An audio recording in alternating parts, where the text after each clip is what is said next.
What's up, everybody? Welcome back to another Street Pallets video. So this one we're filming at the same time as we have the previous few, but you're seeing it now. So the 240 is going to be done, but for right now, we're going to clean up this whole front end. So what are the things that are going to happen on this video? And then the cell is going to come off. We are going to put the metallic fork gaiters, which are located back over here, and they look like this, and they are metal.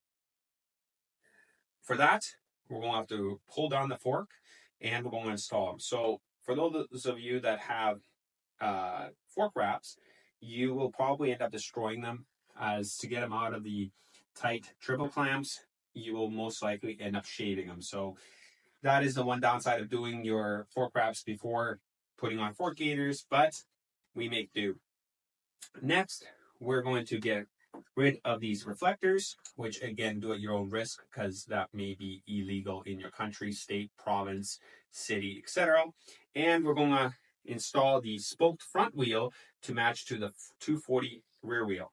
And then lastly, which will be in the next video, once we reinstall the fork wraps, we are going to put on the Street Pallets sequential fork blinkers on the front, and we're going to tie them in to the Moto Gadget bar ends. So let's get going. All right, so to start off, we're going to have to rip off this nacelle so that we can free up part of the fork assembly, after which we're going to jack up the bike and we're going to start stripping the whole front end. So for this aftermarket nacelle, as stated before in our previous video, it is going to be 3 number 5 Allens per side. So let's get those off.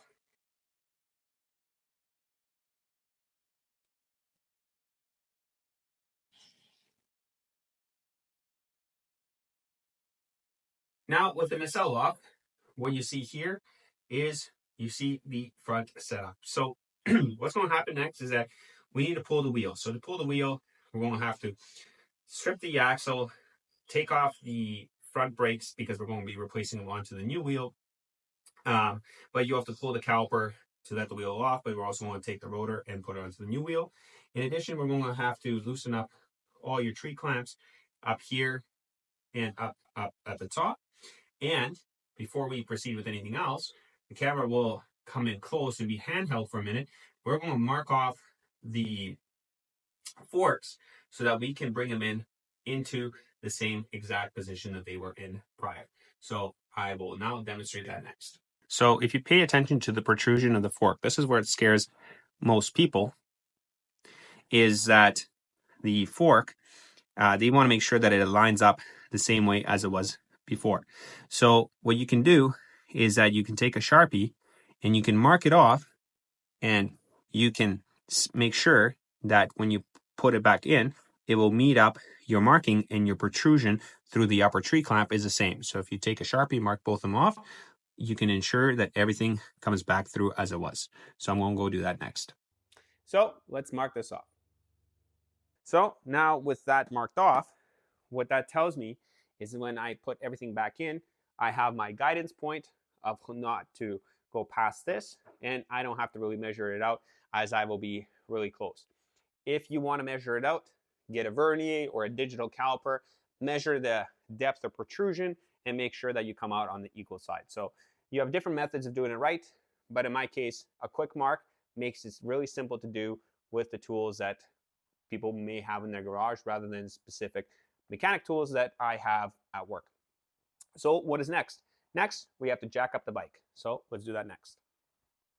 So ensure that your bike is nice and stable on the jack. Give it a little wiggle test. Again, as you can see, it's pretty stable. Some of you, what I would recommend is, if you don't have an additional jack or a better setup than this, is either chalk your wheels to make sure that it doesn't slide around on you, and then you could toss some rags over top of your tank, and you could toss a jack strap or a strap to strap it down to your jack so that you are even more stable. So that's just my little tidbit for this part. Now let's proceed with the front wheel, and I will come around and I'll demonstrate that next. So the first thing we're going to do here is we're going to remove the caliper and we're going to strap it up to something so we don't put unnecessary tension on the front brake line. So to do this, you need a number 8 Allen, and then you just need to break her loose. So give her a good smack. There you go. One's broken loose. Let's get the other bracket off. So I like smacking things because you just can provide faster force than trying to force it, and then you can pull a lot of things more. So there we go. Nice and easy. And now we are going to pull the 2 caliper bolts.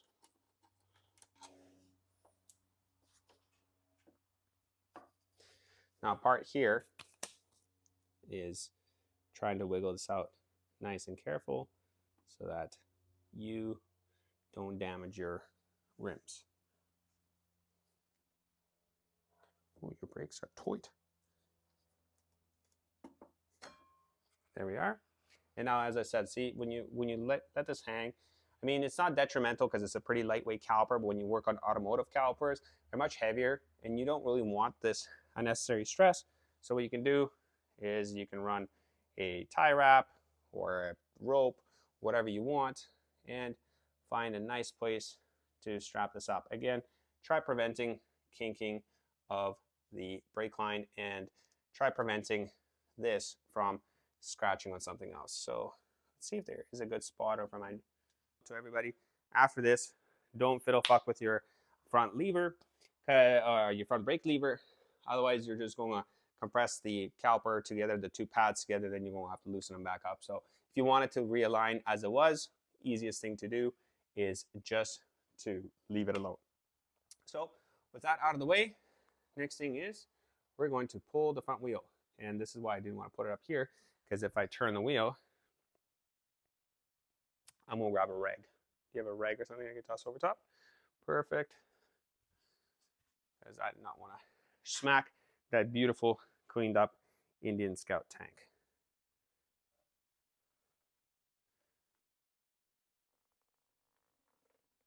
There we go. Now we're going to work from the other side. So to pull this front wheel, the camera is going to move over and I'm going to show you what's happening here. Good to go? Sweet. So first thing is you have a number 6 Allen, which is the pinch bolt that pinches your axle in here to ensure that everything stays as it should be. So let's loosen off that pinch bolt. And again, when you're doing this kind of stuff, ensure that you are on a very stable platform. All right, next part. This is an unusual metric Allen. This is a 16 millimeter Allen. Most standardized big Allen key kits will go from 14 to a 17 millimeter Allen. So there's a high chance you're going to have to special order this in from your parts store. Or you can grab a bolt whose hex head will fit inside like so.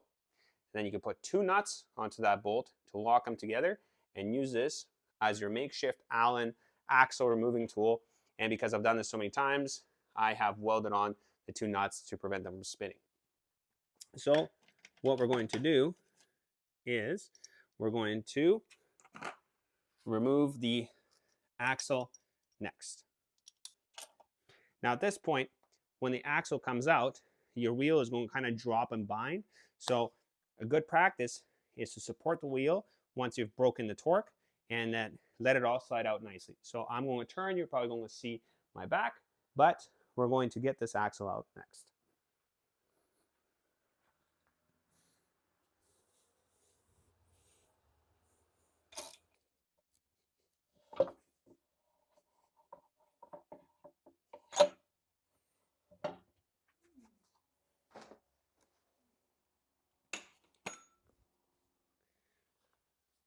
And there you go. Just like that, your wheel is out. So when you put this axle back in, good suggestion at all times is always to re-grease it. Now, if you are putting the same wheel back in, you would stop at this point and you don't have to do anything else. However, because we're switching to the HD wheels, spoked wheel setup, these spacers will have to come out, and we are going to have to put them into the other wheel. Same as this other side, the spacer is going to have to come out, and these 5 10mm bolts will have to come out, and we'll take the whole rotor off, and we'll switch it over to the next wheel. However, that's not all we're doing. We're putting on the metallic fork gaiters. So we are going to have to pull the whole fork assembly, remove the marker lights, and do some extra stuff. So for now, we'll put this off to the side, and we're going to proceed with the fork removal. So while we're here, the next thing we're going to do is heat gun. And the reason I actually brought it out wasn't for the markers. It's to heat up the fork wraps so I can pull them off easily, so I'm not grinding them off as I am pulling them off the motorcycle. But also, we can hit these markers. So how do you do this? You just heat it up. It's basically an adhesive that holds it on. We're going to pull it off, and then eventually the client will use some Gooby Gone or something to clean it all off. So, little tidbit here, don't go in one spot for too long, otherwise you'll actually melt the plastic. But basically, just heat it up so the adhesive comes off. Let's go.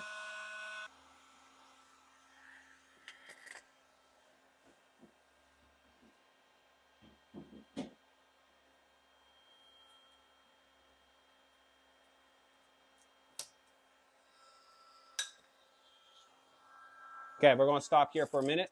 What I'm going to do next, I'm actually just going to physically pull this all off, and then we'll spend some time cleaning it off camera as it's taking too long.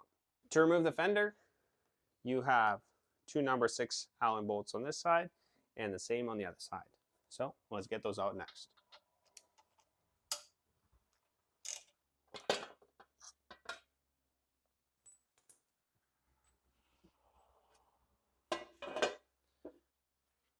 With the fender removed, next order of business is to loosen up the pinch bolts.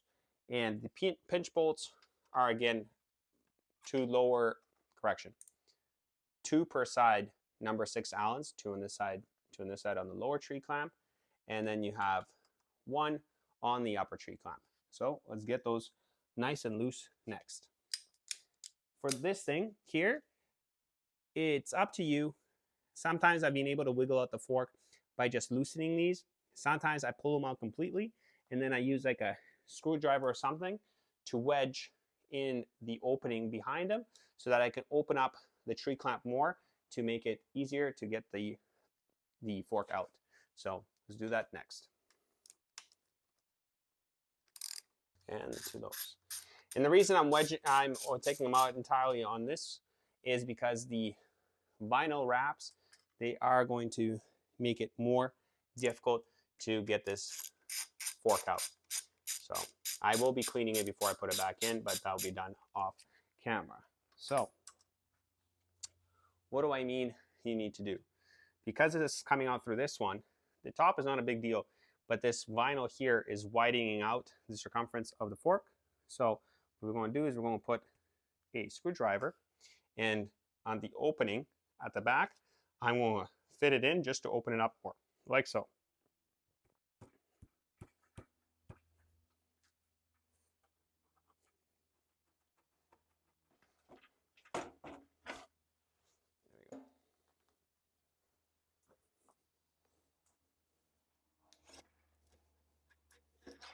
Wow, the second one came off much nicer. All right, so off camera, we cleaned everything up. Now it looks nice and shiny. We even cleaned where the markers sat. So alcohol, isopropyl alcohol will really help. If you have Gooby Gone, it will help as well, but we just had isopropyl alcohol. Now, with this stripped of the fork wrap, this will be much easier to reinsert. So you didn't clean it really well. What is this? What are you talking about? There's goo. There's goo. Whatever. Yeah, but if you put the fork wrap over top of it, that's why I'm going to address it in this video. If you have goo on it, when you put the fork wrap back over it, you are going to create bubbles and pockets, and it's going to look like a bag of shit. So make sure that this is a nice smooth surface. So I'm going to turn off the camera one more time, and I'm going to quickly clean this off. All right, with these all nicely cleaned off and smooth, we are going to reinsert them. So You're here, you took both these out, and you are panicking now. Oh no, I forgot which side goes where. Remember, one of these is going to have your brake caliper mounts, and your brake caliper is on the left-hand side of your motorcycle, and you can also see it by where you left your caliper. And your caliper really won't swing over to the other side, so left side is for the caliper with the additional bracket. Point number one. Point number two. Some people do accordion style gaiters. Some people like the metal ones. We are going to do these metal ones. Now, what you need to pay attention, if the camera can zoom in and see this, there's 2 Allen set screws on these. Now, what you want is when you mount these, you want your Allen set screws to face the back so they're not visible. Otherwise, you're going to have these 2 points, and the only way to readjust it is you're going to have to pull the whole fork again. So my suggestion is orientate everything that your Allen screws are to the back. So this is going to be my right side. And then I'm going to put on my left side, ensure that, again, the 2 Allens are to the back. The opening is to the inside. And I am going to, what's going to happen next is that I am going to slip this over and I'm going to insert it in. So there we go. We make sure that this is the proper fork. The one. I'm going to slip it over, put it over and slip it in. There's a lot of sexual innuendos according to the fancy policeman that's recording this. So again, brake sides here, slip this over, and now we're going to insert it back through. Now, another quick tidbit is if you want to make this easier and slip it in much easier, use some lube. You are a child. So a little bit right on the stem is going to provide a good, and the tip is going to provide good penetration and let this slide in really nice and easy. So there we go.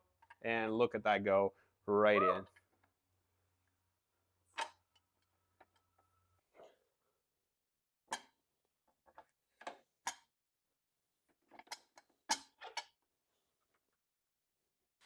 And just like that, your front end is basically back together. So next, what we're going to do is we're going to ensure that our setting is perfectly correct and set our pinch bolts back in.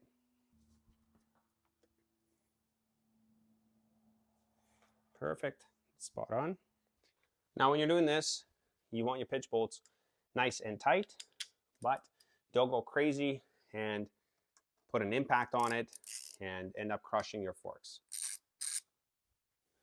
Perfect. Now, what we're going to do next is, at this point, we can either put the fender back on or we can set up our fork gaiters, but before we do that, we're going to ensure that our wheel goes back in and everything is aligned. So we'll leave the fork gaiters as they are right now, and we're going to put the fender back in. So the fender is actually symmetrical on both sides, so it does not matter if it goes on like this or like this, as these are symmetrical. If you have a different style fender, pay attention to how it comes off so your fender doesn't go too far forward or too far rearward. Sometimes I put in the fender first, sometimes I put the fender in last. It just depends what's more convenient for you and what kind of fender you have. My current fender setup on my motorcycle is a CultWerk Customs fender. That one, because it's a multi-piece component, I like putting it in afterwards so that everything lines up. But with this one being the OEM Indian fender, it is pretty easy to put it in first. Right there. We'll keep it loose for now. And now on to the next part. So we're going to roll the wheels in, and I'm going to transfer over the brake rotor from one to the other. Since we're putting on the spoked wheel, we actually have to do an extra step. We are now going to remove the rotor from the factory wheel and remove the 2 spacers. To remove the spacers, it's pretty simple. Just pull them out like so. If they're stuck, you might have to kind of pry them out. Be careful you don't really deform these. Remember, this is the left side, and the one on the bottom is going to be the right side. And then you just take a 10 mil and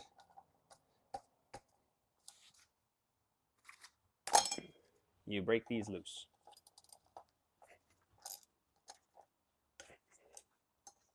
Now from factory, they use red Loctite to tighten these down. That's why they're a pain in the behind to get off. So before you put these on, toss on some red Loctite. If you don't like red, you can always put some blue, but I always recommend doing what is done from factory and put some red Loctite back on. As you can see, there's still some remnants of red on that one. Maybe another one will be more noticeable. So this is to ensure that your brakes don't come off. There we go. And the rotor is off. We'll put that down. And then it's just time to get the other spacer off. And with that, the removal of everything from the stock wheel is complete. And I'm now going to cut to the new wheel. So now let's take a look at this pure sexiness. The HD wheels, 60 spoked, fat spoked wheel with a bunch of other little goodies. So let's see how sharp this looks. Now, for all of you guys that don't ride much or haven't had new tires on, one thing I want to address. When you get new wheels on, they'll be covered with a mold film from how they pour them in the mold, and to make sure that it doesn't stick to it, it comes out really nicely. They also look really nice and shiny on the dealership floors. However, the shine does not make these tires really sticky. So be very careful when you ride. Wear them in slowly before you start taking aggressive leans, and especially in the colder weathers, as these can slip out like butter. I've had it happen to me before, and so lesson learned from me, and I want you guys to learn it from me and not on yourself. When you have new tires, wear them in first by not leaning super aggressively until all of this sheen comes off of them. And the more you lean, the more further you got to go to the edges. Some people sandpaper them a little bit before they start riding on them. There's different methods. However, one of the truest methods is just to go for a ride and just take it easy and do not lean too aggressively until these are nice and worn in. So what do we got to do here? We have a spacer to go on the back side, which is this one. And then we have to transfer the rotor onto the front side and insert the spacer. So, as mentioned, rotor goes right on, like so. Make sure that it is labeled to the outside. Rotate it till your bolt holes line up. Then ensuring that everything is re-Loctited in. You're going to reinsert your bolts, and then you are going to tighten them on in a star-like pattern to ensure that the bolt sits down nice and flush, and then go around them one time in a circular pattern. At least that's the way I like to do it. So now the thing with these is this is now an 18-inch rim. It is going to be much easier to put on your brake caliper. However, it's a brand new rim. Be very careful if you need to toss a rag or even put some masking tape on it to ensure that you do not scratch it when you put it on. Make sure that you do that, as you do not want to gouge your brand new shiny rim with some silly mistake last minute. So, go. First get them snug, just so I'm not wrenching for 30 minutes. And I prefer Metzeler 888s. I've had Avon Cobras on my own bike. Nothing against Avon Cobras, just personal preference. I like Metzelers better for these kinds of setups. So I'm going to take off the extension. So better.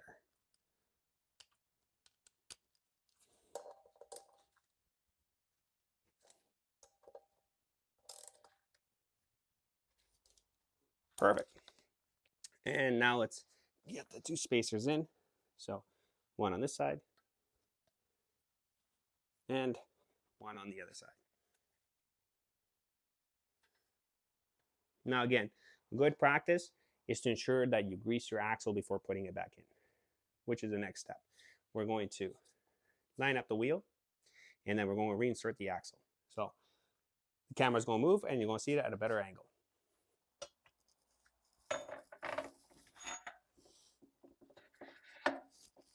There we go.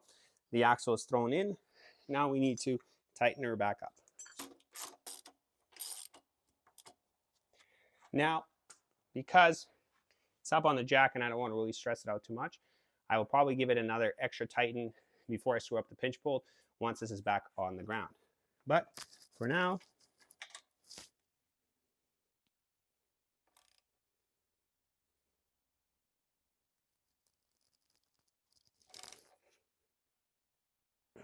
perfect.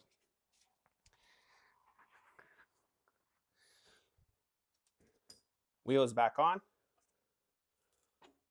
Rotor is back on. Now it's time to put on the caliper. So camera is going to move over and you're going to see how to put back on the caliper. Now we're going to put back on the caliper. So the first thing we're going to do is cut the tie wrap. Like so. Then we're going to ensure that your brake line is not twisted. We're going to make sure that the opening in your brake pads is appropriate. Now remember, if you played with your lever, this gap might be closer. If you have new pads or new rotor, this gap might be closer. And now, as mentioned before, be very careful not to damage your brand new shiny wheel. We're going to slip on the caliper onto the new wheel, line it up, and secure it in.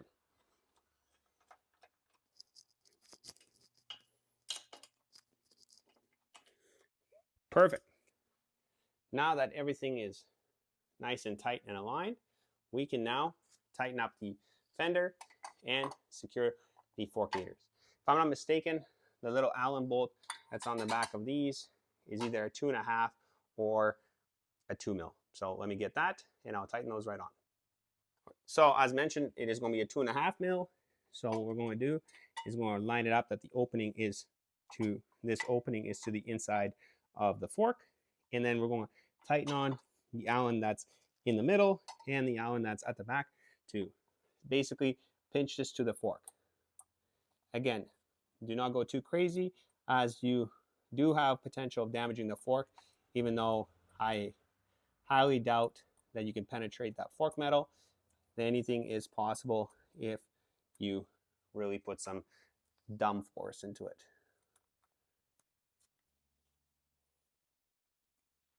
Nice, with the fork gaiters back on. Now we can re-secure the fender and then we can re-secure the pinch bolt because I am pretty happy with how tight it is.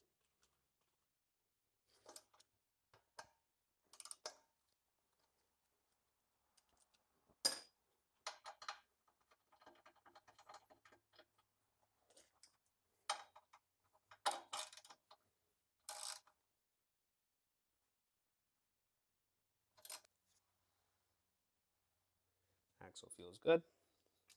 Put the tire on, put it on the right way. So depending on the type of tire you have, you may have a tire that is only directional one way or directional both ways. So typically, easy thing to say, if your car tires are mirrored through the middle, they can go on either way.